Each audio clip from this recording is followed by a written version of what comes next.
ஒரு ஊரில் ஒரு மன்னர் இருந்தார். அந்த ஊரில் அடிக்கடி சேவல் சண்டை நடக்கிறது வழக்கம். அரண்மனையில் ஒரு ஆள் இருந்தான். மன்னருக்காக அவன் ஒரு சேவல் வாங்கிட்டு வந்தான். சண்டை போடுறதுக்காக அந்த சேவலை தயார் பண்ணிகிட்டு இருந்தான். கொஞ்ச நாள் ஆச்சு. மன்னர் அந்த ஆளை கூப்பிட்டார். என்னப்பா சேவல் தயாராகிட்டுதா அப்படின்னு கேட்டார். இன்னும் அது தயாராகல மன்னா, இன்னும் வளரல, அதுக்கான தகுதி இன்னும் அதுக்கு வரல அப்படின்னா. எதனால் அப்படி சொல்கிறேன்னாரு. கோபம் ரொம்ப கடுமையாக இருக்குது அப்படின்னா. சரி அப்படின்னு விட்டுட்டார். மறுபடியும் கொஞ்ச நாள் ஆச்சு. இப்போ எப்படி நிலைமை, சேவல் தயாரா அப்படின்னார். இன்னும் இல்லை அரசே, மற்ற சேவல் எங்கேயாவது கூவுற சத்தம் கேட்டால் உடனே இது பரபரப்பாயிடுது. பக்கத்தில் ஒரு சேவலின் நிழலை கண்டா கூட இது பரபரப்பாயிடுது அப்படின்னா. சரி இன்னும் கொஞ்ச நாள் ஆகட்டும்னு விட்டுட்டார். கொஞ்ச நாள் ஆச்சு. இப்போ மறுபடியும் விசாரித்தார். இன்னும் நம்ம சேவலுக்கு அந்த தகுதி வரலமன்னா, போராட்ட உணர்வு அதுக்கு இன்னும் இருந்துக்கிட்டு தான் இருக்குது. உள்ளே மெதுவாக தான் எரிய ஆரம்பிச்சிருக்குது போராட்ட உணர்வு. அப்படி இருக்கக்கூடாது, அது பற்றி எரிய வேண்டாமா அப்படின்னா. இன்னும் கொஞ்ச நாள் ஆச்சு. இப்போ எப்படின்னு கேட்டார். இப்போ அவன் சொன்னான், மன்னா கிட்டத்தட்ட அது போருக்கு தயாராகிட்டுது அப்படின்னு நினைக்கிறேன்னா. எதனால் அப்படி சொல்கிற அப்படின்னு கேட்டார். மற்ற சேவலின் குரலை கேட்டால் அது அசைகிறதே இல்லை, ஒரு பொம்மை மாதிரி ஆகிடுது. அதுக்கு உள்ள ஒரு நுட்பமான விழிப்புணர்வு வந்துட்டுது. அதனால் அது அமைதியாக இருக்குது, மௌனமாக இருக்குது. இனிமேல் அதுக்கு இணையான சேவலே கிடையாது. வெற்றி பெற அது போராட வேண்டிய அவசியமே இல்லை. அதை பார்த்த உடனே எதிரி சேவல்கள் பயந்துட்டு ஓடி போடும் அப்படின்னு சொன்னானான். அந்த சேவலை வளர்த்தவர் சி சிங் சு அப்படின்னு பேர். இந்த சுசுகி சொன்ன கதையும் அது. ஞானிகள் என்ன சொல்கிறாங்க தெரியுமா? அந்த சேவலின் ரகசியத்தை நீயும் கற்றுக்கொள், நீ அப்படி ஆயிடு, சண்டை போடாமலே வெற்றிகள் பெறுகிற நுட்பத்தை புரிந்துகொள். இதுதான் ஞானிகள் உபதேசம். ஒரு குருக்கிட்ட ஒருத்தன் போயிருக்கிறான். எனக்கு சண்டை போட கற்றுக் கொடுங்கண்ணா. அதுக்கு என்ன செய்யணும்னார். என்ன உங்கள் மாணவனாக சேர்த்துங்கண்ணா. சரி இப்போ உன்னுடைய பலம் என்னன்னு கேட்டிருக்கார். இப்போ நான் தனி ஆளாக இருந்து ஒரு 100 பேரை சமாளிப்பேன் நானா. சரி அப்படின்னா என்னுடைய மாணவனாக உன்னை சேர்த்துக்கிறேன்ருக்கார். சேர்த்துக்கிட்டார். 6 மாதம் பயிற்சி கொடுத்தார். அதுக்கப்புறம் இவனை கூப்பிட்டு கேட்டார், இப்போ உன்னுடைய திறமை எவ்வளவுன்னு. இப்போ நான் தனி ஆளாக இருந்து ஒரு 50 பேரை சமாளிப்பேன் நானா. இன்னும் உனக்கு பயிற்சி தேவைன்னாராம். தொடர்ந்து சில நுட்பங்களை எல்லாம் சொல்லி கொடுத்துருக்கிறார். 1 வருஷம் ஆச்சு. எல்லாத்தையும் கற்றுக் கொடுத்துட்டார். அப்புறம் கூப்பிட்டு கேட்டார், இப்போ உன்னுடைய திறமை எப்படிப்பா, எதிரிகள் எத்தனை பேரை உன்னால் சமாளிக்க முடியும்னாராம். அவன் சொன்னான், ஐயா எதிரிகளின் பலம் என்னங்கிறத புரிஞ்சிக்காம அதை நான் சொல்ல முடியாதுன்னு நானும். இனிமேல் உனக்கு பயிற்சி தேவையில்லை, போயிட்டு வான்னு அனுப்பி வச்சுட்டாரான். ஒரு உண்மையை நாம் புரிஞ்சுக்கணும். அதாவது அடிக்கிறதுக்கு நமக்கு துணிச்சல் தேவையில்லை, அடிக்காமல் இருக்கிறதுக்கு தான் துணிச்சல் தேவை. அடித்தா திருப்பி அடிக்கிறவன் மன உறுதி உள்ளவன் இல்லை. அடித்தா திருப்பி அடிக்காமல் இருக்கிறான் பாருங்க, அவன் தான் மன உறுதி உள்ளவன். ஒருத்தன் தலை திரிக்க வேகமாக ஓடிக்கிட்டு இருந்தான். நான் எங்கடா ஓடுற அப்படின்னா, எதுக்க வந்தவன். ஒரு சண்டையை நிறுத்தத்தான் இப்படி ஓடுறேன் அப்படின்ட்டுருக்கான். யாருக்கும் சண்டை, எனக்கும் இன்னொரு ஆளுக்கும் சண்டை அப்படின்னு நானா அவன்.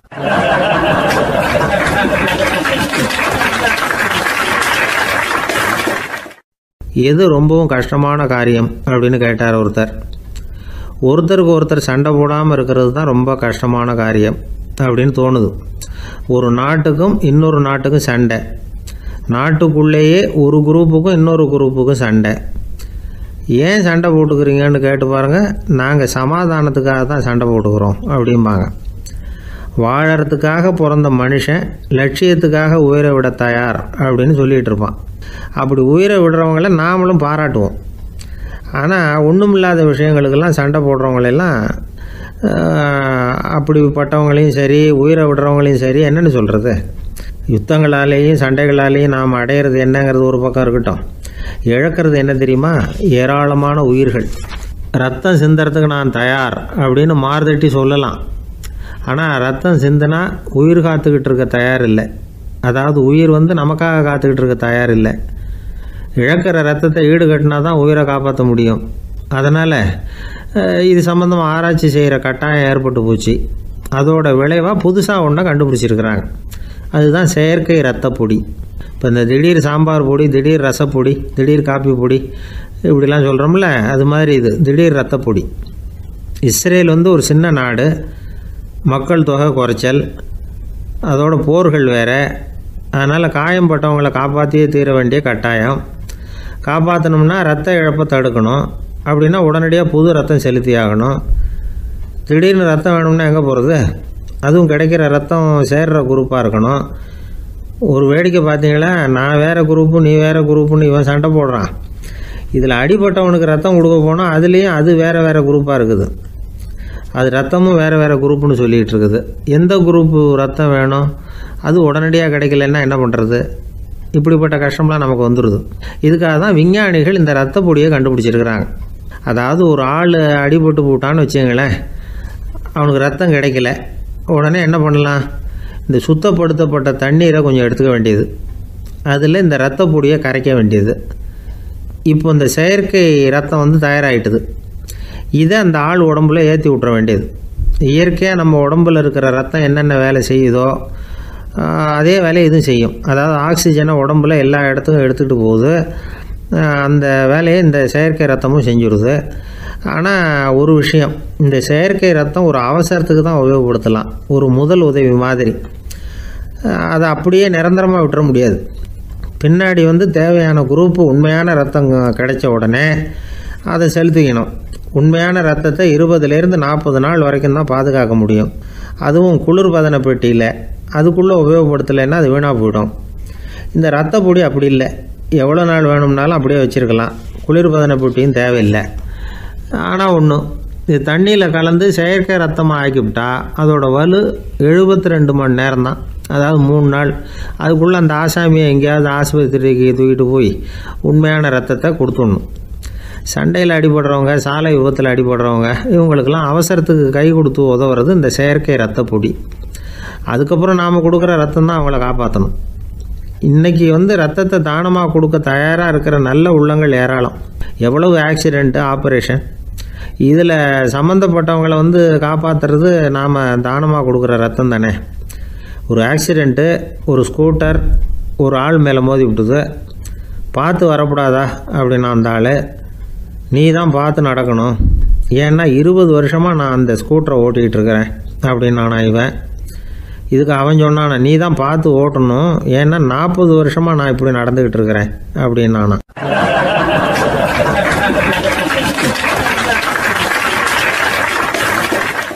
ஒருத்தர் அவசரமாக போய்கிட்டு இருந்தார்.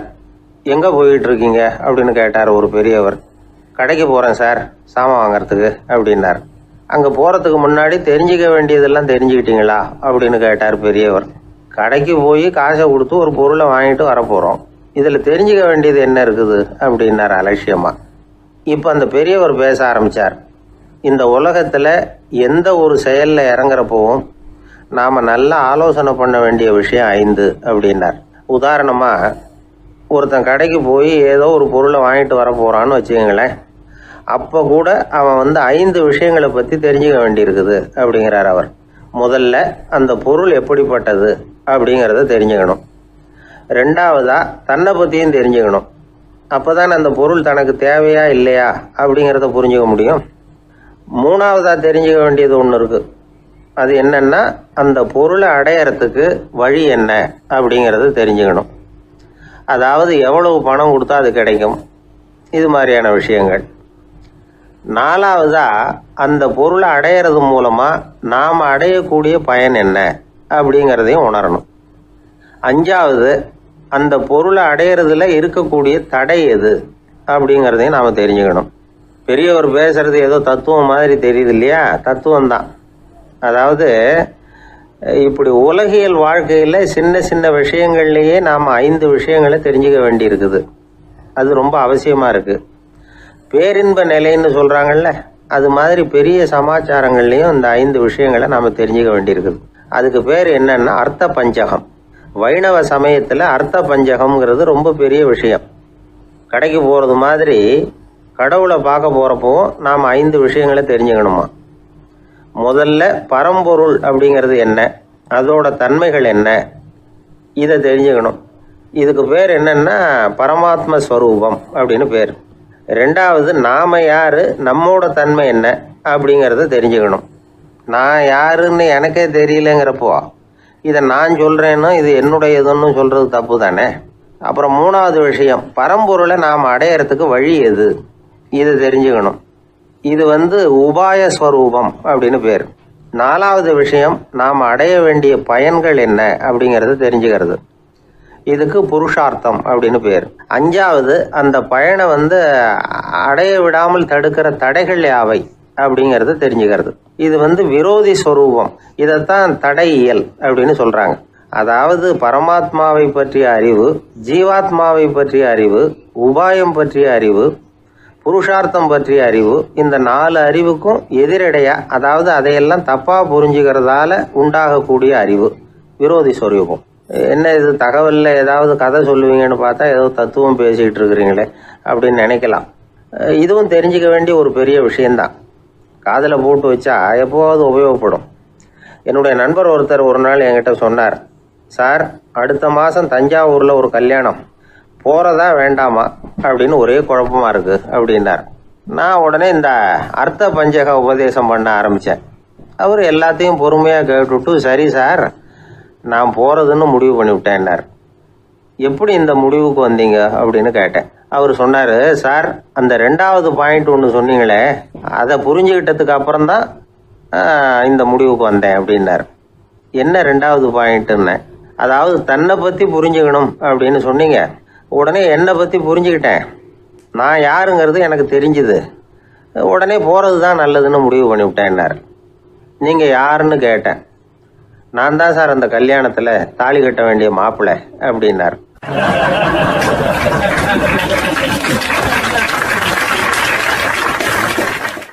பிரம்மத்தை அறிந்தவன் பிரம்மமாகிறான் அப்படின்னு ஒரு பெரியவர் பேசினார் ஒரு கோவில்ல.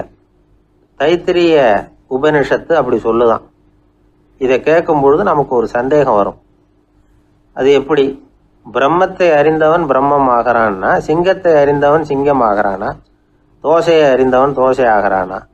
இப்படிப்பட்ட சந்தேகம் நமக்கு வர்றதுல ஒன்றும் ஆச்சரியம் இல்லை. இது இயற்கை.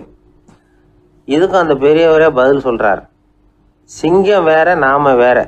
அதனால சிங்கத்தை அறிந்தவன் சிங்கம் ஆக மாட்டான். ஆனா பிரம்மம் வேற, நாம வேற இல்லை. அதனால பிரம்மத்தை அறிந்தவன் பிரம்மம் ஆகிறான் அப்படிங்கிறது அவரோட விளக்கம். மனிதன் அவன்தான் தான் பிரம்மங்கிறது தெரியாதனால தான் அதை வேற எங்கேயோ தேடிட்டு இருக்கிறான். கடைசியில் அது தான் தாங்கிறது புரிஞ்சுக்கிற பொழுது அவன் பிரம்மம் ஆயிடுறான். இதை விளக்கிறதுக்கு ஒரு உபநிஷத்து கதையே இருக்கு.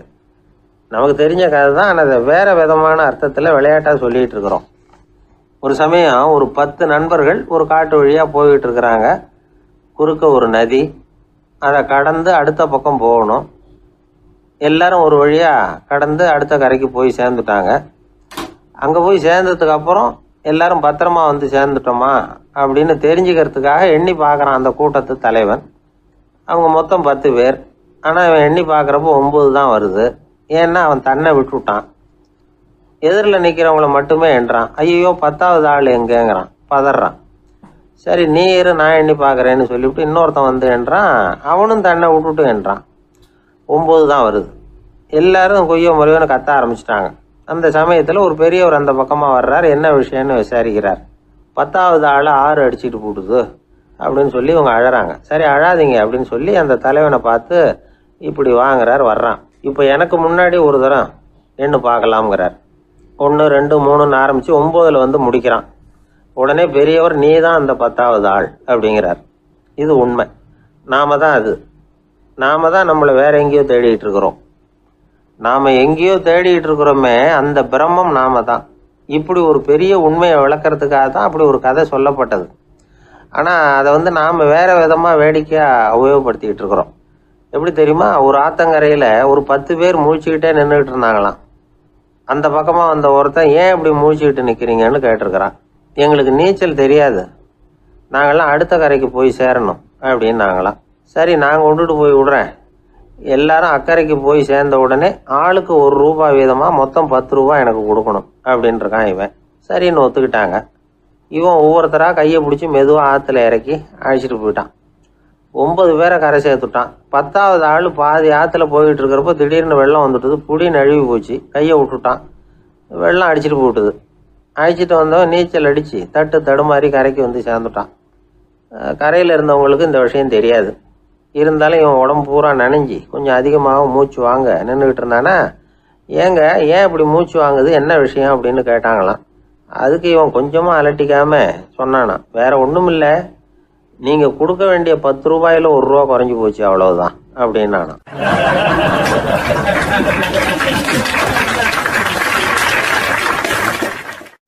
ஒரு ஊரில் ஒரு ராஜா இருந்தார். அந்த ராஜாவுக்கு ஒரு புள்ள. அந்த புள்ளைக்கு விவரமே தெரியாது. அவன் ஒரு முட்டாளுங்கிறது எல்லாருக்கும் தெரியும். ஆனாலும் அவன் தான் அடுத்தபடியாக ஆட்சிக்கு வர வேண்டியவன். ஆட்சி பொறுப்பை ஏற்க வேண்டிய ஒருத்தன் இப்படி இருந்தால் என்ன பண்ணுறது அப்படிங்கிறது எல்லாருக்கும் உள்ள கவலை. மன்னர் அமைச்சர்களை கூட்டினார், ஆலோசனை கேட்டார் என்ன பண்ணலாம்னு. இவனை இன்னொரு நாட்டு பல்கலைக்கழகத்துக்கு அனுப்பி பார்க்கலாம், அங்கே போய் படிச்சுட்டு வரட்டும், நிறைய படிச்சுட்டு நல்ல ஞானத்தோடு திரும்பி வரட்டும், அதுக்கப்புறம் பார்த்துக்கலாம் அப்படிங்கிறது அவங்க சொன்ன ஆலோசனை.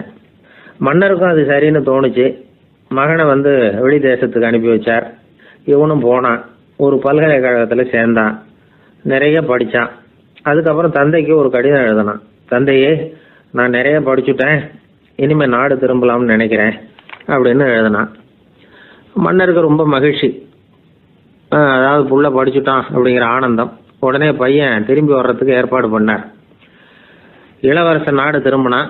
அதை கொண்டாடுறதுக்காக அரண்மனையில் ஒரு பெரிய விருந்துக்கு ஏற்பாடு பண்ணியிருந்தாங்க. முக்கியமானவங்கள்லாம் அதில் கலந்துக்கிட்டாங்க. அந்த விருந்துக்கு முனிவர் ஒருத்தரும் வந்திருந்தார். அவர் இளவரசன் கிட்ட போய் உட்காந்து விசாரிக்கிறார். என்னப்பா, எப்படி படிச்சிருக்கிற அப்படின்னு கேட்டார். நிறைய படிச்சுட்டு வந்திருக்கிறேங்க அப்படின்னா அவன். என்னெல்லாம் படித்த அப்படின்னாரான். எல்லாத்தையும் விவரமாக சொல்லியிருக்கிறான். அவன் அப்படி சொல்லிட்டு இருக்கும் பொழுதே முனிவர் என்ன பண்ணார், தன்னுடைய மோதிரத்தை கழட்டி உள்ளங்கையில் வச்சு அப்படியே மூடிக்கிட்டாரான். அப்படியே கையை நீட்டி அவன் முன்னாடி காட்டினார். இந்த பாருப்பா, என் கைக்குள்ளே என்ன இருக்குது சொல்லு பார்க்கலாம் அப்படின்னாரான். இளவரசன் ஒரு கணம் யோசிச்சான். அதுக்கப்புறம் உங்கள் கைக்குள்ளே இருக்கிறது வட்டமான ஒரு பொருள், நடுவில் ஒரு துளை இருக்கும் அப்படின்னானா. முனிவர் திகைச்சு போட்டார். பையன் பெரிய அறிவாளி ஆகிட்டான் போல இருக்க அப்படின்னு நினச்சிட்டார். அதுக்கப்புறம் கேட்டார், சரி, என் கையில் இருக்கிறது வட்டமான பொருள், நடுவில் துளை இருக்குங்கிறத சொல்லிவிட்டேன், அதோட பேர் என்ன, அதை சொல்லு அப்படின்னாரான். இளவரசன் கொஞ்சம் யோசனை பண்ணியிருக்கான். அப்புறம் சொன்னானா, முனிவரே, நான் படித்த விஞ்ஞானம் உங்களுக்கு பதில் சொல்கிறதுக்கு உதவலை, இருந்தாலும் பதில் சொல்கிறேன், அது ஒரு வண்டி சக்கரம் அப்படின்னானா. இப்போதான் முனிவர் யோசிச்சாராம். அவருக்கு புரிஞ்சுதான், அதாவது முட்டாளை படிக்க வைக்கலாம், ஆனால் சிந்திக்க வைக்க முடியாது அப்படிங்கிறத அவர் புரிஞ்சுக்கிட்டாராம். தகவல் அறிவு ஞானமாகாது அப்படிங்கிறார் ஓஷோ. ஏன்னா தகவல்கள் மாறுதலை ஏற்படுத்துறதில்லை, ஆனால் ஞானம்ங்கிறது மாறுதலால் உண்டாகக்கூடிய ஒன்று. அதுதான் ரெண்டுக்கும் உள்ள வித்தியாசம். மனம் சரியான வழிக்கு வரணும், அதுக்கப்புறம் படிக்கிற கல்வி தான் உண்மையான கல்வி. சரி, மனம் சரியாக வர்றதுக்கு என்ன வழி அப்படின்னு கேட்டால், மனிதன் முழு மாறுதலுக்கான வழிமுறை தியானம்தான் அப்படிங்கிறார் அவர். அதனால தான் நிறைய படிச்சிருக்கேன்னு சொல்கிறவன் எல்லாம் ஞானம் உள்ளவன் நினச்சிடக்கூடாது. ஒருத்தர் இன்னொரு பெரிய மனிதரை அழைச்சிட்டு அறிமுகப்படுத்தினாராம். சார் நிறைய படிச்சிருக்கார், 3 MA வாங்கியிருக்கார், ஆனால் ஒரு விஷயம், அப்பப்போ கொஞ்சம் திருடுவார், அவ்வளவுதான், மற்றபடி அவர் ஒரு பெரிய அறிவாளி தான் அப்படின்னாராம்.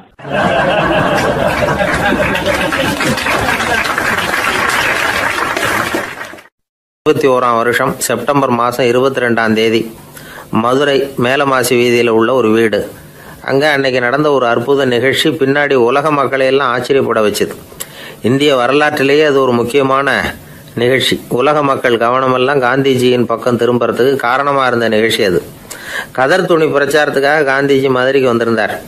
சென்னை துணி வணிகர் சங்கத்தின் துணைத் தலைவர் ஒருத்தர் இருந்தார், ராம்ஜி கல்யாண் சேட்ஜி. அவருடைய வீடு மதுரை மேலமாசி வீதியில் இருந்தது. அந்த வீட்டில் தான் காந்திஜி தங்கியிருந்தார். அப்போது வயலுக்கு போகிற உழவர்கள்லாம் சின்ன சின்ன துண்டை இடுப்பில் கட்டிக்கிட்டு கலப்பையை தூக்கிக்கிட்டு தெருவில் நடந்து போகிறத கவனித்தார். ஏற்கனவே சேலத்துக்கு தெற்க பல பகுதிகளில் ஆண்களும் பெண்களும் அறகுறை ஆடைகளோடு உழைச்சிக்கிட்டு இருக்கிறத கண்ணால் கண்டிருக்கிறார் அவர்.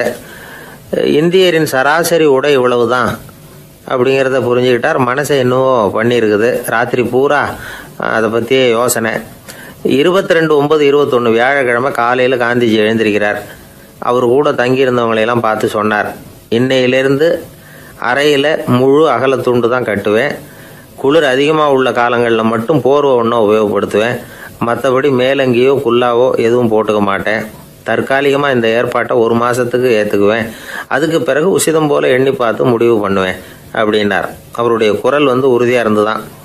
உடனே செயலில் இறங்கினார். தம்முடைய 10 முழ வேட்டி, மேலங்கி, உள் சட்டை, குல்லா எல்லாத்தையும் களைஞ்சார். வேட்டியிலிருந்து ஒரு 4 முழ துணியை எடுத்துக்கிட்டார். இதுக்கு உதவி செஞ்சவர் அன்னைக்கு விருதுநகரில் பிரபல தொண்டராக இருந்த பழனிக்குமார பிள்ளை. வெட்டி எடுத்த துண்டை நீள வாக்கில் ரெட்டையாக மடித்தார். அதை இடுப்பில் துண்டு மாதிரி கட்டிக்கிட்டார். தலையில் சின்ன உச்சி குடுமி, அறையில் சின்ன துண்டு. அண்ணல் காந்தி ஆண்டி கோலத்தில் காட்சி அளிக்கிறார். கூட இருந்தவங்கள பார்த்து காரைக்குடிக்கு புறப்படலாமே அப்படின்னார். அவர் நண்பர்களும் சீடர்களும் திகைச்சு போய் நிற்கிறாங்க. இந்த விரதம் நிரந்தரமாக ஆயிடுமோங்கிற பயம் அவங்களுக்கு. எப்படியோ இந்த விவரம் ராஜாஜிக்கும் அன்னைக்கு பிரபலமாக விளங்கின தேசபக்தர் டாக்டர் TSS ராஜனுக்கும் எட்டுச்சு. உடனே 2 பேரும் ஓடி வந்தாங்க. வேண்டாமே இந்த கோலம் அப்படின்னாங்க. காந்திஜி தன்னுடைய முடிவில் உறுதியாக இருந்தார். ராஜாஜி என்னென்னமோ வாதமெல்லாம் பண்ணி பார்த்தார்.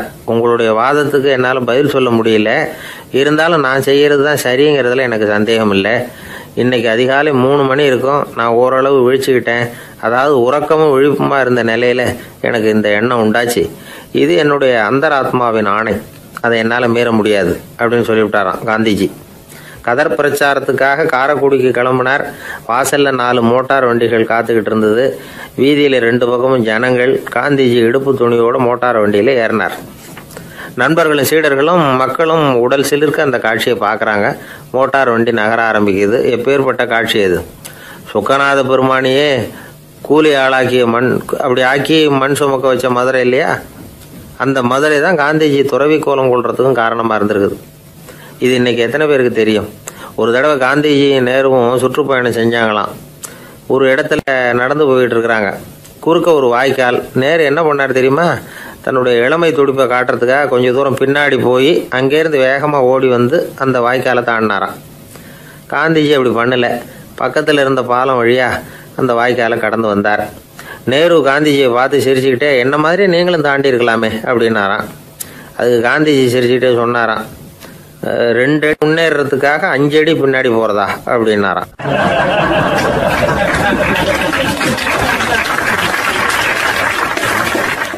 கிபி 1078 வருஷம் மார்ச் மாதம் 19ஆம் தேதி திங்கட்கிழமை அதிகாலை நேரம் ஒரு குழந்தை பிறந்தது.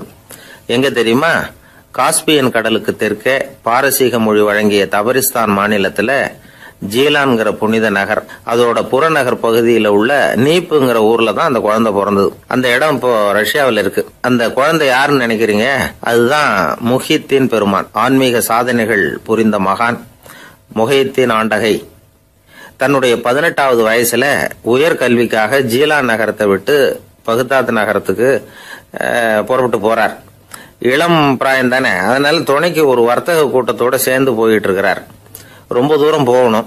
ஒவ்வொரு இடமா தங்கி தங்கி போயிட்டு இருக்கிறாங்க. ஒரு இடத்துல ஒரு கொள்ளை கூட்டம் பயங்கரமான ஆயுதங்களோட அவங்கள வழிமறிச்சுட்டுது. அந்த வர்த்தக கூட்டம் வச்சிருந்த பொருள்களை எல்லாம் அவங்க பறிச்சு விடுறாங்க. இவங்களும் பயந்துகிட்டு இருந்தது எல்லாத்தையும் அவங்க கிட்ட கொடுத்துடுறாங்க. முஹித்தீன் ஆண்டகை மட்டும் இதையெல்லாம் பார்த்துக்கிட்டு தனியா ஒதுங்கி நிற்கிறார். ஒரு 18 வயசு பையன் மட்டும் இப்படி தனியா அநாத சிறுவன் மாதிரி நின்றுட்டு இருக்கிறத அந்த கொள்ளை கூட்டத்தில் இருந்த ஒருத்தன் பார்க்கறான். கிட்ட நெருங்கி வர்றான். அலட்சியமாகவும் கிண்டலாகவும் உங்ககிட்ட ஏதாவது இருக்குதா அப்படின்னு கேட்கறான்.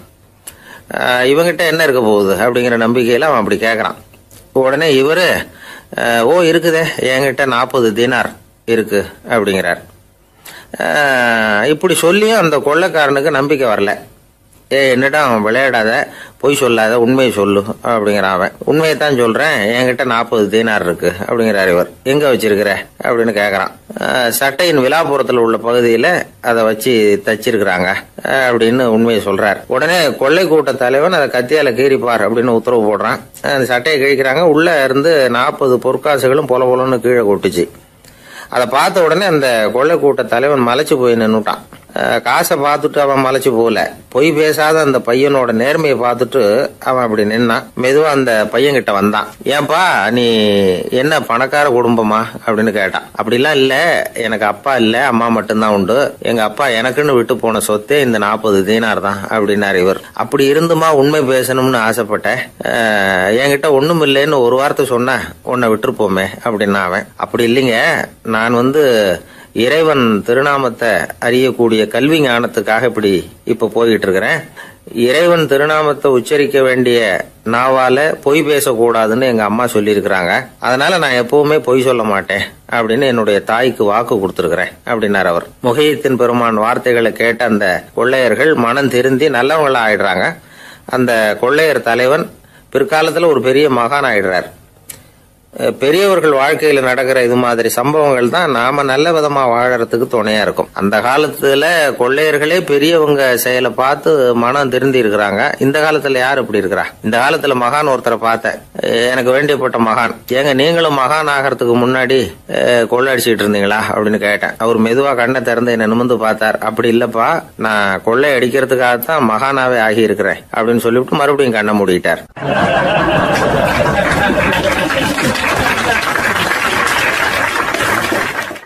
ஒரு காலத்துல பிரஷ்யா அப்படின்னு ஒரு தேசம் இருந்தது. இப்போ ஜெர்மனி இருக்குல்ல, இதோட பெரும்பகுதி ஒரு காலத்துல பிரஷ்யாங்கிற பேர்ல இருந்தது. அப்போ அதுக்கு அரசராக இருந்தவர் மகா ஃப்ரெடரிக், அதாவது ஃப்ரெடரிக் தி கிரேட் அப்படின்னு சொல்லுவாங்க. அந்த ராஜாவுக்கு ஒரு சந்தேகம், நாம பல வகையான வரிகளை விதிச்சு வசூல் பண்றோம், அப்படி பண்ணி வருமானம் குறைஞ்சிக்கிட்டே போகுதே, இதுக்கு என்ன காரணமா இருக்கும்? இதுதான் அவருக்கு ஏற்பட்ட சந்தேகம். ஒரு சமயம் அந்த அரசர் தம்முடைய அமைச்சர்களையும் பிரபுக்களையும் தளபதிகளையும் கூப்பிட்டு ஒரு விருந்து வச்சார். விருந்து முடிஞ்சதும் அவங்கள பார்த்து இந்த சந்தேகத்தை கேட்டார். வரிகள் அதிகமாக விதிச்சு வருமானம் குறையறதுக்கு என்ன காரணம் அப்படின்னு கேட்டார். பல பேருக்கு இதுக்கு சரியாக பதில் சொல்ல தெரியல. அனுபவசாலியான ஒரு தளபதி எழுந்திருச்சார். அரசே, அது எப்படிங்கிறத இப்போ உங்களுக்கு காட்டுறேன்னார்.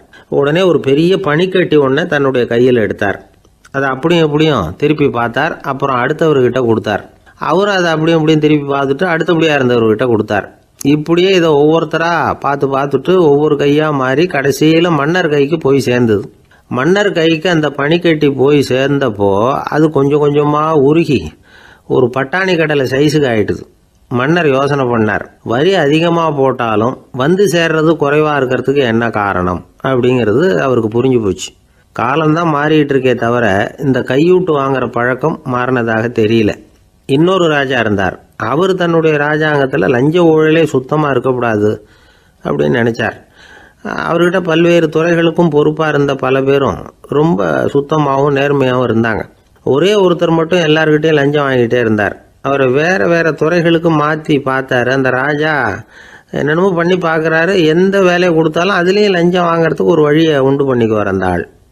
ராஜாவுக்கு இது ஒரு பெரிய தலைவலியாக போட்டுது. இவர் என்ன பண்ணுறது, இவருக்கு என்ன வேலையை கொடுக்கறது, கொஞ்சம் கூட லஞ்சம் வாங்கிறதுக்கு சான்ஸே இல்லாத ஒரு வேலையை கொடுக்கணும் அப்படின்னு திட்டம் போட்டார். ஒரு நாள் அவருக்கு அந்த உத்தரவும் போட்டுட்டார். அதாவது அவருக்கு என்ன வேலைன்னா, கடற்கரையில் தான் அவருக்கு ஆஃபீஸ், அங்கேயே இருந்துக்க வேண்டியது. தினமும் எத்தனை கடல் அலை கரையில் வந்து மோதுது அப்படிங்கிறத கணக்கெடுத்து ராஜாவுக்கு தெரிவிக்க வேண்டியது. இதுதான் அவருக்கு வேலை. பேசாமல் அலையை எண்ணிட்டு உட்காந்துருக்கிட்டோம், அப்போவாவது அவர் லஞ்சம் வாங்குற சந்தர்ப்பம் இல்லாமல் போயிடும் அவருக்கு அப்படின்னு நினைச்சார் ராஜா. இந்த ஆள் கடற்கரைக்கு போய் டியூட்டியில் ஜாயின் பண்ணிட்டார்.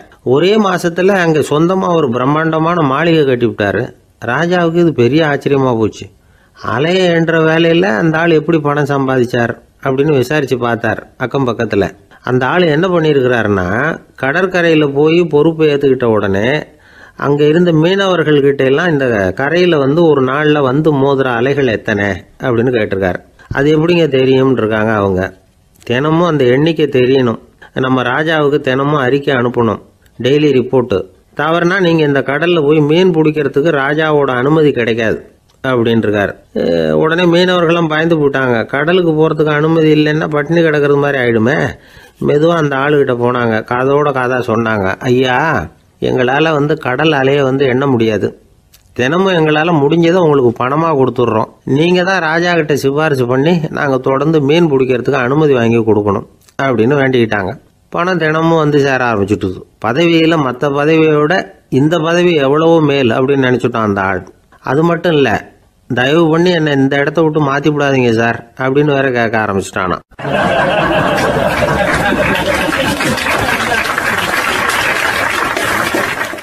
ஊருக்கு வெளியில் அமைதியான ஒரு இடம், அங்கே ஒரு ஆசிரமம், அங்கே ஒரு சாமியார். அவர் தினமும் நல்ல போதனைகள்லாம் செய்வார். பல பேர் போய் அங்கேயே சில நாள் தங்கி இருந்து அவர் சொல்கிற அறிவுரைகளை எல்லாம் கேட்டுக்கிட்டு வர்றது வழக்கம். ஒரு தடவை அவரை பார்த்துட்டு போகிறதுக்காக 3 வெளியூர் தம்பதிகள் வந்தாங்களாம். அந்த மடத்திலேயே சாப்பிட்டுக்கிட்டு தங்கியிருந்து அவங்களுடைய போதனைகளை கேட்டுக்கிட்டு போகணுங்கிறது அவங்க நோக்கம். காலையில் குளிச்சுட்டு பூஜையில் உட்காந்தார் அந்த சுவாமி. இவங்களும் குளிச்சுட்டு அந்த பூஜையை பார்க்கறதுக்காக அவர் முன்னாடி வந்து உட்காந்தாங்க. பூஜை ஆரம்பமாச்சு. சம்பிரதாயப்படி அது ரொம்ப நேரம் நடந்துக்கிட்டே இருக்குது. இவங்களுக்கு நல்ல பசி இருந்தாலும் இந்த நேரத்தில் அதை எப்படி வெளியில் காட்டிக்கிறது? பேசாமல் இருந்தாங்க. அந்த சுவாமி பூஜையை முடித்தார். அதுக்கப்புறம் பேச ஆரம்பித்தார். பேச்சு அருமையாக தான் இருந்தது, அமிர்தமாக தான் இருந்தது. இருந்தாலும் இவங்களுக்கு இருக்கிற வயிற்று பசி அது சரியாக கவனிக்க விடலை. அந்த சுவாமியே இதை கவனிச்சதா தெரியல. இவங்களுக்கு மனசுக்குள்ள ஒரு எண்ணம், உள்ள சாப்பாடு தயாராகிட்டு இருக்கும் போல இருக்கு. இந்த பேச்சு முடிஞ்சதும் நம்மளை உள்ளே அழைச்சிட்டு போய் சாப்பாடு போடுவாங்கன்னு நினைக்கிறோம் அப்படின்னு இவங்களாம் நினச்சிக்கிட்டாங்க. ஆனால் சுவாமி இதை பற்றி எதுவுமே பேசலை, கண்டுக்கலை. ஒரு அம்மாவால் அதுக்கு மேலே சும்மா இருக்க முடியுமா? முடியல. சாப்பாட்டை கவனிக்கலாமா அப்படின்னு சொல்லி மெதுவாக ஆரம்பித்தாங்க. கவனிக்கலாமே அப்படின்னு உள்ளே அழைச்சிட்டு போனார் சுவாமி. இவங்க ரொம்ப அவசரமாக எழுந்திருச்சு உள்ளே ஓடினாங்க. அங்கே ஒரு மேஜை மேலே ஒரு கிண்ணம் மூடி இருந்தது. இதுதான் சாப்பாட்டு மேஜை போல இருக்கு, இங்கே சாப்பாடு வந்துடும் அப்படின்னு நினச்சாங்க. உடனே போய் சுற்றி உட்காந்துக்கிட்டாங்க. சுவாமி அந்த கிண்ணத்தை எடுத்து அந்த அம்மா கிட்ட கொடுத்தார். அவங்க அதை வாங்கி மூடியை திறந்து பார்க்குறாங்க. உள்ளே ஒரு சாவி இருக்குது. சரிதான், இது சமையலறை சாவி போல இருக்கு. அங்கே போய் அதை திறந்து சாப்பாட்டை நாமே எடுத்துக்கிட்டு வந்து இங்கே வச்சுக்கிட்டு சாப்பிடணும் போல இருக்கு அப்படின்னு நினச்சாங்க. சாவி இருக்கு இல்லையா, வாங்க பூட்டு நிறையா காட்டுறேன் அப்படின்னு சுவாமி அவங்கள அழைச்சிட்டு போனார், காட்டினார். இவங்க அந்த அறையை ரொம்ப ஆவலோடு திறந்தாங்க. உள்ளே பார்த்தா அங்கே அரிசி, பருப்பு, விதவிதமான காய்கறி எல்லாம் இருக்குது. சமையலுக்கு வேண்டிய மிளகாய், எண்ணெய், பால், தயிர், நெய் இப்படி எல்லாமே இருக்குது. அடுப்பு, விறகு, நெருப்பு போட்டி அது கூட அங்கே இருக்குது. சாப்பாடு தயாராக இருக்கும்னு நினச்சிக்கிட்டு போனால் இப்படி இருக்குதே அப்படின்னு சொல்லி அதை பார்த்ததும் ரொம்ப சோர்ந்து போட்டாங்க அவங்க. சுவாமி, என்ன இது சாப்பாடு இல்லையா அப்படின்னாங்க. அதுதான் சாப்பாட்டுக்கு வேண்டிய எல்லாம் இங்கே இருக்குதே. அடுப்பு மூட்டி நீங்கள் தான் அவங்கவுங்க ருசிக்கு தகுந்த மாதிரி சமைச்சிக்கணும். இந்த சன்னியாசிக்கு எப்படி சமைக்க தெரியும் அப்படின்னு கேட்டார் சுவாமி. சாப்பாடு தயாராக இருக்கும்னு நாங்கள் எதிர்பார்த்தோம் அப்படின்னாங்க. நீங்கள் இப்படி சொல்லுவீங்கன்னு நானும் எதிர்பார்த்தேன். இது வரைக்கும் நான் எவ்வளவோ தத்துவம்லாம் எடுத்து சொன்னேன். எல்லாத்தையும் விட இதுதான் அனுபவபூர்வமான தத்துவம். ஆண்டவன் நமக்கு நல்ல மனசை கொடுத்துருக்குறான், நல்ல வாய்ப்புகளையும் தந்திருக்கிறான். அதையெல்லாம் பயன்படுத்திக்கக்கூடிய மூளையையும் சிந்தனையையும் கொடுத்துருக்குறான். ஆனாலும் அடுப்பை தான் நீங்கள் மூட்டணும். அடுப்பை நீங்கள் தான் மூட்டணும். உங்களுக்கு உகந்ததை நீங்கள் தான் சமைச்சு ருசித்து அனுபவிக்கணும். ஆண்டவனே அதை செஞ்சிகிட்டு இருக்க மாட்டான் அப்படின்னாராம் அந்த சுவாமி. நம்முடைய வாழ்க்கையில் பல நல்ல பலன்களை பெறறதுக்கு நாம் தான் முயற்சி பண்ணணும். அதுக்குரிய சூழ்நிலையை தான் ஆண்டவன் கொடுப்பானே தவிர அதை விளக்கறதுக்காக தான் அந்த சுவாமி அப்படி செஞ்சு காட்டியிருக்கிறார். இது ஒரு பெரியவர் இப்படி ஒரு விளக்கம் கொடுத்தார். அதுக்கப்புறம் அந்த 3 தம்பதிகளும் தெளிவடைஞ்சுட்டாங்களாம். நாம் தெளிவடைகிறது எப்போங்கிறது தான் தெரியல அப்படின்னு பல பேர் இதை கேட்டுட்டு சொல்லிட்டு இருக்கிறாங்க. இந்த கதையை நம்முடைய நண்பர் ஒருத்தர்கிட்ட சொன்னேன்.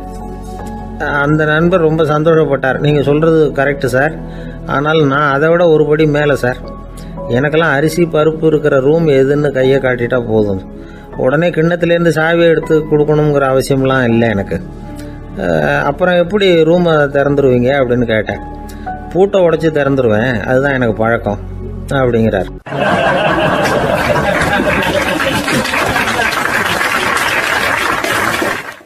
ஐயா, என்னுடைய நூல் வெளியீட்டு விழாவுக்கு அவசியம் நீங்கள் வரணும் அப்படின்னு கூப்பிட்டார் ஒருத்தர். எப்போ வரணும்னு கேட்டேன். அடுத்த வாரம்னார். சரி, புத்தகம் தயாராகிட்டுதா அப்படின்னு. நாளைக்கு தான் அச்சிக்க கொடுக்க போகிறேன்னார். என்னங்க இது, புத்தகம் அச்சிடுறதுக்கு முன்னாடியே அழைப்புதழை அச்சடிச்சு விட்டீங்களே அப்படின்னு கேட்டேன். அதனால் என்னங்க, அந்த காலம் மாதிரியா போடலாம். அச்சுக்கலை எவ்வளவோ முன்னேறியாச்சுங்க. Linotype, monotype, phototype, laser இப்படி என்னென்னமோ வந்தாச்சு. இன்னைக்கு கொடுத்தா நாளைக்கே புத்தகம் தயார் அப்படின்னார். இப்படி இந்த அளவுக்கு முன்னேறி இருக்கிற இந்த அச்சுக்கலை ஆரம்பத்தில் எப்படி இருந்தது தெரியுமா? அந்த காலத்தில் காகிதம்னா என்னன்னே தெரியாது. அப்படி ஒன்று கண்டுபிடிக்கப்படவே இல்லை. அப்போல்லாம் எதையாவது ஒன்று எழுதணும்னா அதுக்கு ஆட்டு தோலை தான் பயன்படுத்தி இருக்கிறாங்க. கண்ணுக்குட்டி தோல் கூட அதுக்கு உபயோகப்பட்டு தான். ஐரோப்பாவில் இருந்த பாதிரியார்கள் தோலில் எழுதப்பட்ட புத்தகத்தை தயாரிக்கிறதுல ரொம்ப கெட்டிக்காரங்களாம். எகிப்து, அப்புறம் மத்திய தரைக்கடல் ஓரத்தில் உள்ள நாடுகள், இங்கெல்லாம் தோல் தான் எழுதுபொருளாக பயன்பட்டு வந்திருக்குது. ஆனால் நம்ம நாட்டில் ஓலைச்சுவடிகளை எழுத்துக்கு பயன்படுத்தி இருக்கிறாங்க. எழுதுறதுக்கு தோலை பயன்படுத்தினவங்க பிறகு பேப்பரைஸ் அப்படிங்கிற கோரை புல்லை வந்து அதுக்கு பயன்படுத்தினாங்களாம். இதெல்லாம் அப்படி கொஞ்சம் கொஞ்சமாக கண்டுபிடிச்சிட்டு வந்திருக்கிறாங்க. அந்த புல்லை வந்து கச்சிதமாக நறுக்க வேண்டியது, நல்லா பதப்படுத்த வேண்டியது, அதுக்கப்புறம் அதில் எழுத வேண்டியது, அவ்வளவுதான். பேப்பருங்கிற சொல்லே இந்த பேப்பைரஸ் அப்படிங்கிறதுலேருந்து வந்தது தான். அதுக்கப்புறம் தான் காகிதம் வந்தது. இதை முதல்ல சீன நாட்டில் தான் கண்டுபிடிச்சாங்க. அது வந்த பிறகு அச்சு எந்திரம் கண்டுபிடிக்க வேண்டிய அவசியம் ஏற்பட்டது. அதை கண்டுபிடிச்சவர் ஜெர்மானிய அறிவியல் அறிஞர் ஜான் கூட்டன்பர்க். அச்சு கலைக்கு அடித்தளம் அமைச்சவர் அவர் தான். ஜெர்மனியில் மெயின்ஸ் அப்படிங்கிற ஊரில் 1399 பிறந்தார். அவரோட மாமன் ஒருத்தர் உலோக வேலையில் வல்லவர். அவர்கிட்ட அந்த வேலையை கற்றுக்கிட்டார். அதோட வைர கற்களை வந்து பட்டை தீட்டுறதுலையும் ரொம்ப தேர்ச்சி பெற்றிருந்தார். இளம் வயசுலேயே சும்மா இருக்க மாட்டாராம். எதை செஞ்சாலும் அதை திறமையாக செய்வாராம். அவர் தான் முதல்ல மர அச்சு எழுத்துக்களை உருவாக்கினார். அது மேலே மை தடவி பிரதிகள் எடுத்தார். அதுக்கப்புறம் உலோக எழுத்துக்கள், முதல்ல காரியம், அப்புறம் இரும்பு, அப்புறம் கலப்பு உலோகம், பிறகு அச்சடிக்கிறதுக்கு எந்திரம் ஒன்றையும் உருவாக்கினார். முதல்ல பைபிள் அச்சடித்தார். 1468 அவர் இறந்து போனார். 16ஆம் நூற்றாண்டில் மேலை நாடுகளிலிருந்து மர எழுத்துக்களை கொண்டுகிட்டு வந்து தமிழ்நாட்டில் கிறிஸ்தவ நூல்களை அச்சிட்டாங்க. அப்போல்லாம் வந்து அச்சகங்கள் வந்து போதிய அளவுக்கு இங்கே இல்லை. அதுக்கு என்ன காரணம்னா, இந்தியர்கள் வந்து அச்சகங்களை நடத்தக்கூடாது அப்படின்னு சட்டம். 1835 வரைக்கும் அந்த சட்டம் வந்து நடைமுறையில் இருந்தது. இந்த நிலைமையில் அங்கேயும் இங்கேயுமா 1-2 அச்சகங்கள் ஆரம்பமாச்சு. 1713 தரங்கம்பாடியில் லூத்தரன் மிஷன் அச்சகம், அதே ஆண்டில் சென்னையில் SPCK அச்சகம். இது ரெண்டும் தான் இந்தியாவில் முதல்ல தொடங்கப்பட்ட அச்சகங்கள். ஆட்டுத்தோல்லையும் ஓலைச்சுவடியிலையும் எழுதப்பட்ட எழுத்துக்கள் இன்னைக்கு எங்கேயோ போயிட்டுது. ஆனால் நம்ம ஊரில் எழுத்தாளர்கள் நிலைமை தான் ஒன்றும் சொல்லிக்கிறது மாதிரி இல்லை. நம்ம ஆள் ஒருத்தர் சொன்னார், சார் நான் சொந்தத்தில் ஒரு அச்சாபீஸ் வச்சுருந்தேன், இப்போவும் வச்சுருக்கிறேன். அதனால் என்னுடைய படைப்புகளை புத்தகமாக வெளியிடுறதுல எனக்கு ஒன்றும் கஷ்டம் இல்லை. வருஷத்துக்கு ஒரு புத்தகம் எழுதி வெளியிட்டுருவேன். 15 வருஷமாக இலக்கிய உலகத்துக்கு இப்படி சேவை செஞ்சுக்கிட்டு வர்றேன். ஆனால் இந்த வருஷம்தான் வாசகர்கள் வந்து எனக்கு பாராட்டு விழா நடத்தி இருக்கிறாங்க அப்படின்னார். இந்த வருஷம் அப்படி என்ன விசேஷம் அப்படின்னு கேட்டோம். இந்த வருஷம்தான் நான் எந்த புத்தகம் எழுதி வெளியிடாமல் இருந்தேன், அதுக்காகத்தான் எனக்கு இந்த பாராட்டு விழா அப்படின்னார்.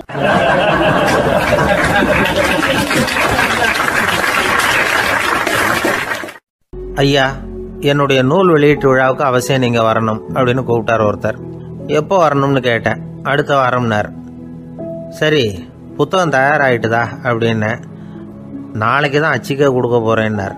என்னங்க இது, புத்தகம் அச்சிடுறதுக்கு முன்னாடியே அழைப்புதழை வந்து அச்சடிச்சு விட்டீங்களே அப்படின்னு கேட்டேன். அதனால் என்னங்க, அந்த காலம் மாதிரி அப்போல்லாம் அச்சுக்கலை வந்து எவ்வளவோ முன்னேறியாச்சுங்க. Linotype, monotype, phototype, laser, இப்படி என்னென்னமோ வந்தாச்சு. இன்னைக்கு கொடுத்தா நாளைக்கே புத்தகம் தயார் அப்படின்னார். இப்படி இந்த அளவுக்கு முன்னேறி இருக்கிற இந்த அச்சுக்கலை ஆரம்பத்தில் எப்படி இருந்தது தெரியுமா? அந்த காலத்தில் காகிதம்னா என்னன்னே தெரியாது. அப்படி ஒன்று கண்டுபிடிக்கப்படவே இல்லை. அப்போல்லாம் எதையாவது ஒன்று எழுதணும்னா அதுக்கு ஆட்டு தோலை தான் பயன்படுத்தி இருக்கிறாங்க. கண்ணுக்குட்டி தோல் கூட அதுக்கு உபயோகப்பட்டு தான். ஐரோப்பாவில் இருந்த பாதிரியார்கள் தோலில் எழுதப்பட்ட புத்தகத்தை தயாரிக்கிறதுல ரொம்ப கெட்டிக்காரங்களாம். எகிப்து, அப்புறம் மத்திய தரைக்கடல் ஓரத்தில் உள்ள நாடுகள், இங்கெல்லாம் தோல் தான் எழுதுபொருளாக பயன்பட்டு வந்திருக்குது. ஆனால் நம்ம நாட்டில் ஓலைச்சுவடிகளை எழுத்துக்கு பயன்படுத்தி இருக்கிறாங்க. எழுதுறதுக்கு தோலை பயன்படுத்தினவங்க பிறகு பேப்பரைஸ் அப்படிங்கிற கோரை புல்லை வந்து அதுக்கு பயன்படுத்தினாங்களாம். இதெல்லாம் அப்படி கொஞ்சம் கொஞ்சமாக கண்டுபிடிச்சிட்டு வந்திருக்கிறாங்க. அந்த புல்லை வந்து கச்சிதமாக நறுக்க வேண்டியது, நல்லா பதப்படுத்த வேண்டியது, அதுக்கப்புறம் அதில் எழுத வேண்டியது, அவ்வளவுதான். பேப்பருங்கிற சொல்லே இந்த பேப்பைரஸ் அப்படிங்கிறதுலேருந்து வந்தது தான். அதுக்கப்புறம் தான் காகிதம் வந்தது. இதை முதல்ல சீன நாட்டில் தான் கண்டுபிடிச்சாங்க. அது வந்த பிறகு அச்சு எந்திரம் கண்டுபிடிக்க வேண்டிய அவசியம் ஏற்பட்டது. அதை கண்டுபிடிச்சவர் ஜெர்மானிய அறிவியல் அறிஞர் ஜான் கூட்டன்பர்க். அச்சு கலைக்கு அடித்தளம் அமைச்சவர் அவர் தான். ஜெர்மனியில் மெயின்ஸ் அப்படிங்கிற ஊரில் 1399 பிறந்தார். அவரோட மாமன் ஒருத்தர் உலோக வேலையில் வல்லவர். அவர்கிட்ட அந்த வேலையை கற்றுக்கிட்டார். அதோட வைர கற்களை வந்து பட்டை தீட்டுறதுலையும் ரொம்ப தேர்ச்சி பெற்றிருந்தார். இளம் வயசுலேயே சும்மா இருக்க மாட்டாராம். எதை செஞ்சாலும் அதை திறமையாக செய்வாராம். அவர் தான் முதல்ல மர அச்சு எழுத்துக்களை உருவாக்கினார். அது மேலே மை தடவி பிரதிகள் எடுத்தார். அதுக்கப்புறம் உலோக எழுத்துக்கள், முதல்ல காரியம், அப்புறம் இரும்பு, அப்புறம் கலப்பு உலோகம், பிறகு அச்சடிக்கிறதுக்கு எந்திரம் ஒன்றையும் உருவாக்கினார். முதல்ல பைபிள் அச்சடித்தார். 1468 அவர் இறந்து போனார். 16ஆம் நூற்றாண்டில் மேலை நாடுகளிலிருந்து மர எழுத்துக்களை கொண்டுகிட்டு வந்து தமிழ்நாட்டில் கிறிஸ்துவ நூல்களை அச்சிட்டாங்க. அப்போல்லாம் அச்சகங்கள் போதிய அளவுக்கு இங்கே இல்லை. அதுக்கு என்ன காரணம்னா, இந்தியர்கள் அச்சகங்களை நடத்தக்கூடாது அப்படின்னு சட்டம். 1835 வரைக்கும் அந்த சட்டம் நடைமுறையில் இருந்தது. இந்த நிலைமையில் அங்கேயும் இங்கேயுமா 1-2 அச்சகங்கள் ஆரம்பமாச்சு. 1713 தரங்கம்பாடியில் லூத்தரன் மிஷன் அச்சகம், அதே ஆண்டில் சென்னையில் SPCK அச்சகம். இது ரெண்டும் தான் இந்தியாவில் முதல்ல தொடங்கப்பட்ட அச்சகங்கள். ஆட்டுத்தோல்லையும் ஓலைச்சுவடியிலையும் எழுதப்பட்ட எழுத்துக்கள் இன்னைக்கு எங்கேயோ போயிட்டுது. ஆனால் நம்ம ஊரில் எழுத்தாளர்கள் நிலைமை தான் ஒன்றும் சொல்லிக்கிறது மாதிரி இல்லை. நம்ம ஆள் ஒருத்தர் சொன்னார், சார் நான் சொந்தத்தில் ஒரு அச்சாபீஸ் வச்சுருந்தேன், இப்போவும் வச்சுருக்கிறேன். அதனால் என்னுடைய படைப்புகளை புத்தகமாக வெளியிடுறதுல எனக்கு ஒன்றும் கஷ்டம் இல்லை. வருஷத்துக்கு ஒரு புத்தகம் எழுதி வெளியிட்டுருவேன். 15 வருஷமாக இலக்கிய உலகத்துக்கு இப்படி சேவை செஞ்சுக்கிட்டு வர்றேன். ஆனால் இந்த வருஷம்தான் வாசகர்கள் எனக்கு பாராட்டு விழா நடத்தி இருக்கிறாங்க அப்படின்னார். இந்த வருஷம் அப்படி என்ன விசேஷம் அப்படின்னு கேட்டோம். இந்த வருஷம்தான் நான் எந்த புத்தகம் எழுதி வெளியிடாமல் இருந்தேன், அதுக்காகத்தான் எனக்கு இந்த பாராட்டு விழா அப்படின்னார்.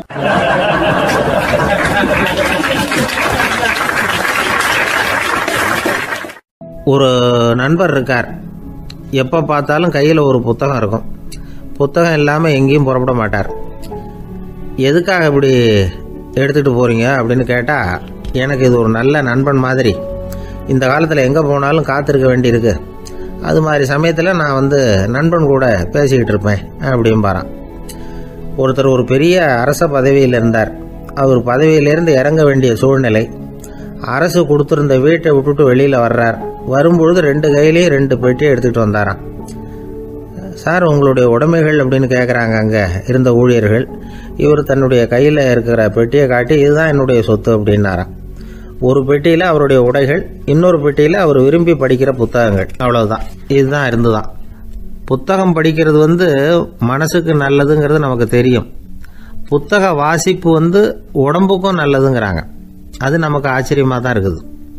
ஒரு நபர் ஒரு வருஷத்தில் சராசரியாக 2000 பக்கங்களை படிச்சிருக்கணுமா, யுனெஸ்கோ பரிந்துரை. ஆனால் நம்ம நாட்டில் நாம் சராசரியாக படிக்கிறது 32 பக்கங்கள். அவ்வளவுதான். இவ்வளவுக்கு நம்ம நாட்டில் 6000த்துக்கும் மேற்பட்ட நாளேடுகள், 2000த்துக்கும் மேற்பட்ட இதழ்கள், மலர்கள், இவ்வளவு இருந்தும் சரியாக வரல. இந்த உலகத்தில் முதல் நூலகம் எங்கே எப்போ ஆரம்பமாச்சு தெரியுமா? கிமு 2500ஆம் ஆண்டில் அது ஆரம்பமாயிருக்குது. பாபிலோனியாவில் அமில் அனு அப்படிங்கிற அரசன் தான் நூலகத்தை உருவாக்கி இருக்கிறான்.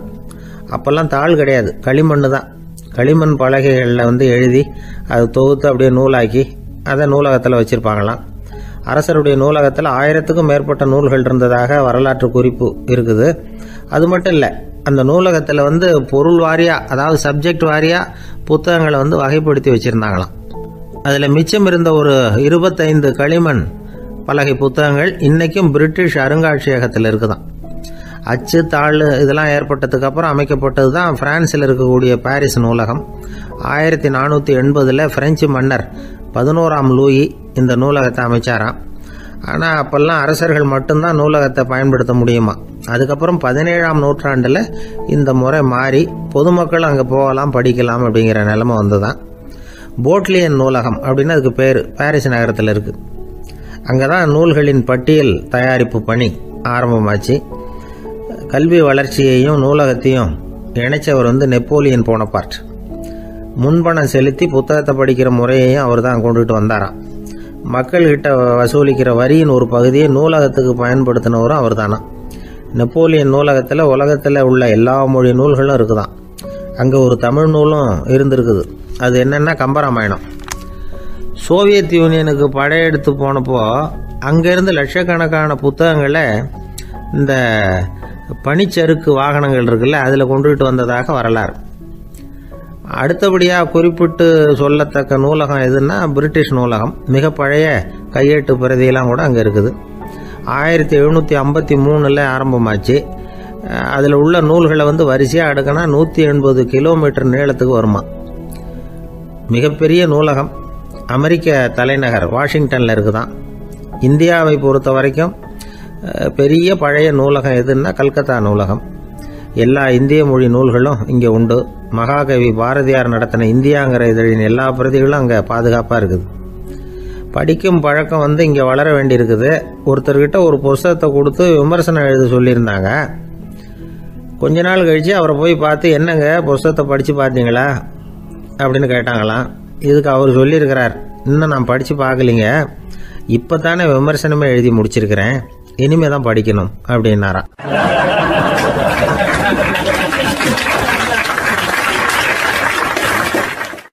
போய்கிட்டு இருந்தார். அவர் தோளில் ஒரு பெரிய துணி மூட்டை, அதை சுமந்துக்கிட்டு கடத்தெருவை நோக்கி அவர் போய்கிட்டு இருக்கிறார்.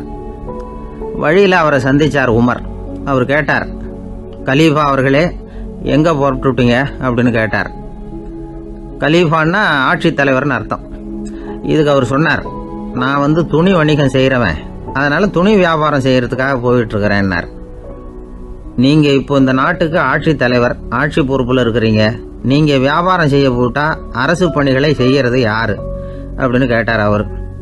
நான் அரசு பணிகளை மட்டுமே செஞ்சுக்கிட்டு இருந்தா என் குடும்பத்தை காப்பாத்துறது யாரு அப்படின்னு கேட்டார் அவர். இப்படி கேட்டவர் யார் தெரியுமா? அவர் தான் அபூபக்கர், இறை தூதர் முகமது அவர்களுக்கு பிறகு கலீஃபாவாக தேர்ந்தெடுக்கப்பட்டவர். அப்போலாம் ஆட்சி தலைவர்களுக்கு சம்பளம்னு எதுவும் கிடையாது. இந்த பிரச்சனையை எப்படி தீர்க்கிறதுன்னு யோசனை பண்ணார் உமர். அபு உபைதா அவர்கள்கிட்ட அழைச்சிட்டு போனார். அவர் யாருன்னா, அவர் தான் பொது நிதி கருவூலத்தின் பொறுப்பாளர். அவர்கிட்ட பிரச்சனையை சொன்னார். இது மாதிரி ஆட்சி தலைவருக்கு பொது நிதியிலிருந்து ஊதியம் அளிக்க முடியுமான்னு கேட்டார். பொது நிதி விதிகளின்படி அதுக்கு சாத்தியம் இல்லைன்னு சொல்லிவிட்டாரு அவரு. சரி, வேற ஏதாவது வழி இருக்குதான்னு கேட்டார் உமர். அபு உபைதா கொஞ்சம் யோசனை பண்ணி பார்த்தார். அப்புறமா சொன்னார், மக்காவிலிருந்து மதீனாவுக்கு குடிபெயர்ந்து வந்த அகதிகளுக்கு நிதி உதவி அளிக்கிறதுக்கு விதிகளில் இடம் இருக்கு. அப்படி பார்த்தா அபூபக்கரும் அகதி தானே, அதனால எல்லா அகதிகளுக்கும் கொடுக்கறது மாதிரியே அவருக்கும் ஒரு தொகை அளிக்கலாம்னார். கலீஃபா அபூபக்கருக்கு இந்த அகதி உதவி தொகையைத்தான் கொடுத்துட்டு வந்தாங்களாம். குடும்ப செலவுக்கு அது போதுமானதா இல்லை. இருந்தாலும் கலீஃபாங்கிறதுக்காக மற்ற அகதிகளை விட அதிகமாக தொகையை பெற அவர் விரும்பல. மார்பு பக்கம் கிழிஞ்சிருந்த ஒரு மேலாடையை தான் அவர் அணிஞ்சிருந்தார். அவருடைய துணைவியார் அஸ்மா, அவங்க ஒரு நாள் தேன் அருந்த ஆசையா இருக்குன்னாங்களாம். நமக்கு கிடைக்கிற ஊதியம் குடும்ப செலவுக்கே போதுமானதா இல்லையே, இந்த நிலையில தேன் வாங்கறதுக்கு காசுக்கு நான் எங்க போவேன் இருக்காரு அவரு. கொஞ்ச நாள் கழிச்சு அவங்க ஒரு தொகையை அவர்கிட்ட கொடுத்து தேன் வாங்கிட்டு வர சொன்னாங்களாம். இவருக்கு ஆச்சரியம், ஏது இந்த பணம்னு கேட்டிருக்காரு. நீங்க தினமும் குடும்ப செலவுக்காக கொடுத்துக்கிட்டு வந்த பணத்துல கொஞ்சம் கொஞ்சமா மிச்சப்படுத்தி வச்சேன்னாங்களாம். அபூபக்கர் அந்த பணத்தை எடுத்துக்கிட்டு நேரா பொது நிதி கருவூல பொறுப்பாளர்கிட்ட போனார். இந்த பணத்தை பொது நிதியில சேர்த்துருங்க, இது அதிகப்படியா எனக்கு தரப்பட்டு வந்த ஊதியம், அடுத்த மாசத்துல இருந்து இந்த தொகையை குறைச்சிங்கன்னு வேற சொல்லிவிட்டாராம். பசியை தணிக்க தேவையான அளவு உணவு, ஒரு ஜோடி உடை, இதை தவிர கூடுதலா மக்கள் பொது நிதியிலிருந்து வாங்கிக்கிறதுக்கு என் குடும்பத்தாருக்கு உரிமை இல்லை அப்படின்னு சொல்லி கண்டிப்பா சொல்லிவிட்டாராம். அவர் வாங்கிட்டு வந்த இந்த குறைந்த ஊதியம் கூட அவர் மனசை உறுத்திக்கிட்டே இருந்தது. கடைசி நேரம் அவர் தம்முடைய மகள் ஆயிஷா அவர்களை அழைச்சார். மகளே, இதுவரைக்கும் பொது நிதியிலிருந்து நான் வாங்கிட்டு வந்த தொகை என்னுடைய இதயத்துல பாரமா அழுத்திக்கிட்டு இருக்கு. என் தோட்டத்தை வித்து அதுல வர்ற பணத்திலிருந்து நான் இதுவரைக்கும் வாங்கிட்டு வந்த ஊதிய தொகையை கணக்கு போட்டு பொது நிதியில சேர்த்துடு அப்படின்னாராம். பதவி ஏற்கிறதுக்கு முன்னாடி தன்கிட்ட இருந்ததை விட இப்ப கூடுதலா என்ன சொத்து இருக்குன்னு பார்த்திருக்கார். ஒரு ஒட்டகம், ஒரு கோப்பை, ஒரு பணியாள். இதையும் அடுத்தபடியா கலீஃபாவா வர்றவர்கிட்ட ஒப்படைச்சிருங்க அப்படின்னு விட்டாராம். அதே மாதிரி அடுத்து வந்த உமர்கிட்ட ஒப்படைச்சாங்க. அப்போ உமர் சொன்னாராம், அபூபக்கரே, இந்த முன்மாதிரியால உங்களுக்கு பிறகு இந்த ஆட்சி பொறுப்பை ஏற்கிறவர்களை பெரும் நெருக்கடிக்கு ஆளாகி விட்டீங்க அப்படின்னு சொல்லி ரொம்ப கண் கலங்கினாராம். கடைசியா அபூபக்கர் தன்னுடைய குடும்பத்தாருக்கு விட்டு சென்ற சொத்து ஒரு படுக்கை விரிப்பு, ஒரு போர்வை, அவ்வளவுதான். இது சிந்திக்க வேண்டிய ஒரு செய்தி. ஒரு ஊர்ல ஒரு மன்னர் இருந்தாராம். அமைச்சர் அவர்கிட்ட சொன்னாராம், மன்னா, நம்ம ராஜ்யத்துல இனிமே லஞ்ச ஊழலே இருக்காதுன்னாராம். ஆஹா, அப்படின்னா ஊழல் பேர் வழிகளை எல்லாம் நாடு கடத்தியாச்சா அப்படின்னு கேட்டிருக்காரு மன்னர். இதுக்கு அவரு, அப்படி இல்லைங்க, இனிமே கொடுக்கறதுக்கு ஜனங்கள்கிட்ட பணமே இல்லை அப்படின்னாராம்.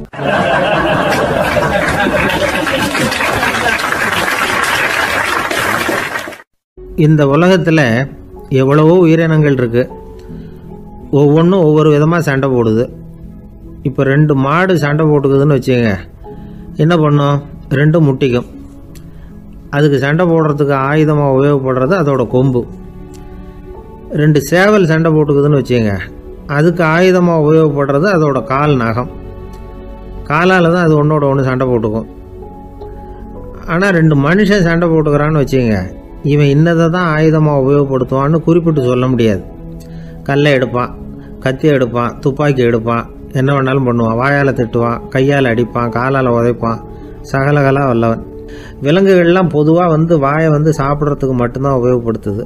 ஆனால் இவனுக்கு சாப்பிட்றதுக்கும் அதுதான், சாப்பிட்டு விட்டு திட்டுறதுக்கும் அதுதான். ஆனால் ஒரு விஷயத்தில் மட்டும் கெட்டிக்கிறேன். அதாவது நாம் சண்டை போட்டுக்கிட்டாலும் பரவாயில்லை, கோழிகள் சண்டை போடாமல் இருக்கணும் அப்படின்னு ஆசைப்படுறான். எதுக்காக? கோழிகள் சண்டை போடாமல் இருந்தால் நிறைய முட்டைகள் போடுமா, அதுக்காக தான் இந்த அக்கறை. கோழி பண்ணை வச்சிருக்கிறவங்களுக்கு இது ஒரு பெரிய பிரச்சனை. அதாவது பண்ணையில் இருக்கிற கோழிகளுக்குள்ளே அடிக்கடி சண்டை வந்துடும், அதனால் முட்டை உற்பத்தி குறைஞ்சிரும். சரி, இதுக்கு என்ன பண்ணுறது? பண்ணையில் போய் உட்காந்துக்கிட்டு தினமும் பஞ்சாயத்து பேசிகிட்டு இருக்க முடியுமா? அமெரிக்காவில் கோழி பண்ணை வச்சிருக்கிற ஒருத்தர் இதை பற்றி யோசனை பண்ணி பார்த்தாராம். ஒரு வழியையும் கண்டுபிடிச்சிருக்கார். கோழிக்கெல்லாம் மூக்கு கண்ணாடி மாட்டி விட்டுட்டோம்னா அது சண்டை போடுற குணம் குறைஞ்சிரும், முட்டை அதிகமாகிடும். அந்த கண்ணாடியில் உள்ள லென்ஸு சிவப்பு நிறத்தில் இருக்கணும், அவ்வளவுதான் அப்படின்னு அவர் கண்டுபிடிச்சாராம். இது ஏற்கனவே நடைமுறையில் கண்டுபிடிக்கப்பட்ட ஒரு விஷயம். ஆனால் எல்லா கோழிக்கும் சிவப்பு மூக்கு கண்ணாடி எப்படி மாட்டி விடுறது? அப்படியே மாட்டி விட்டாலும் அது நழுவாமல் இருக்கணுமே. இப்போ நாமெல்லாம் நடு விரலால் மூக்கு கண்ணாடி நடுவில் தொட்டு அப்படி ஸ்டைலாக சரி பண்ணிக்கிறோம், அது மாதிரி கோழி எப்படி சரி பண்ணிக்கும்? இதுதான் பிரச்சனை. இதுக்கு அவர் என்ன வழி கண்டுபிடிச்சாருன்னா, கோழிக்கெல்லாம் மூக்கு கண்ணாடிக்கு பதிலாக விழியொட்டு வில்லைகள், கான்டாக்ட் லென்ஸ், அதை பொருத்தி விட்டா என்ன அப்படின்னு யோசனை பண்ணார். அதே மாதிரி பண்ணார். அதே மாதிரி செஞ்சு பார்த்தார், வெற்றி. அதுக்கப்புறம் கோழியெல்லாம் சண்டை போட்டுக்கலையாம், சமாதான பிரியர்கள் ஆகிட்டு தான். கோழிகளுக்கு இயல்பாகவே சண்டை போடுற குணம் உண்டு. ஆனால் அதோட கண்ணுக்கு பார்க்குற பொருள்லாம் ரோஜா நிறத்துலையோ அல்லது இன்னும் சொல்ல போனால் அழுத்தமான சிவப்பு நிறத்துலையோ தெரிஞ்சதுன்னா சண்டை போடுற குணம் குறைஞ்சிருதான். அந்த சமயத்தில் அது அதிகமாகவும் முட்டையிட ஆரம்பிச்சுடுதான். அதே நேரத்தில் இறை எடுக்கிறத கூட குறைச்சிக்குதான். இது ஏன் இப்படி பண்ணுதுங்கிறது விஞ்ஞானிகளுக்கு இன்னமும் புரியலையா. எப்படியோ அமெரிக்க கோழிகள்லாம் கான்டாக்ட் லென்ஸ் பொருத்திக்க ஆரம்பித்தாச்சு. கோழி கழுத்தை பிடிச்சிக்கிட்டு ஒரு சில வினாடிகளில் அதை பொருத்தி போடுறாங்களாம். கோழியோட ஆயுள் பூரா அது அப்படியே இருக்குமா. பண்ணையில் முட்டை உற்பத்தி குறைஞ்சா இது மாதிரி விஞ்ஞானபூர்வமாக பரிகாரம் தேடுறது தான் நல்லது. நமக்கு வேண்டியப்பட்ட ஒருத்தர், அவர் ஒரு கோழி பண்ணை வச்சுருந்தார். அந்த பண்ணையில் பாதி கோழி திடீர்னு செத்து போச்சு. உடனே ஒரு கால்நடை மருத்துவர்கிட்ட போக வேண்டியது தானே, அங்கே போகல. உள்ளூரில் மந்திரம் பண்ணிகிட்டு இருந்த ஒரு சாமியார்கிட்ட போனார். அவர் காலில் விழுந்தார். சாமி, என் பண்ணையில் பாதி கோழி செத்து போட்டுதுன்னார். சாமியார் யோசனை பண்ணார். சரி, பண்ணையில் வாசப்படி கிழக்கு பக்கமாக வச்சுருக்கியா மேற்கு பக்கமாக வச்சுருக்கியான்னு கேட்டார். கிழக்கு பக்கமாக இருக்குன்னார் அவர். அதுதான் தப்பு, மேற்கு பக்கமாக அதை மாற்று சரியாக போடும்னாராம். அதே போல் இவர் போய் மாற்றிவிட்டார். அப்பவும் பாதி செத்து போச்சு. மறுபடியும் சொன்னார், சாமி மறுபடியும் பாதி கோழி செத்து போட்டுதேன்னார். சரி, கூரை எப்படி போட்டிருக்க, ஓடு போட்டிருக்கியா இல்லை கீத்து போட்டிருக்கியான்னார். ஓடு போட்டிருக்கேன்னாராம் அவர். அதுதான் தப்பு, அதை கீத்து போட்டுரும் சரியாக போடும்னாராம். சரின்னு போய் அதையும் மாற்றி பார்த்தார். மறுபடியும் போயிட்டது, கோழி செத்து போச்சு. வந்தார், மறுபடியும் பாதி செத்து போச்சு சாமின்னு வந்தார். இவரும் யோசனையை மாற்றி மாற்றி சொல்லிகிட்டே இருக்கிறார். இப்படி அவரும் மாற்றி மாற்றி பார்த்தார். 6வது தடவையாக அவரை தேடிட்டு வந்தார். அந்த சமயத்தில் இவர் ரொம்ப தீவிரமாக யோசனை பண்ணி பார்த்துட்டு, அது சரிப்பா, நீ என்கிட்ட சளைக்காமல் வந்துக்கிட்டு இருக்கிற, நானும் யோசனை சொல்லிகிட்டு இருக்கேன். இப்போவும் உங்ககிட்ட சொல்கிறதுக்கு என்கிட்ட யோசனை நிறையா இருக்குது, ஆனால் சோதிக்கிறதுக்கு உங்ககிட்ட கோழி இல்லையே, என்ன பண்ணுறது அப்படின்னாராம் இவர்.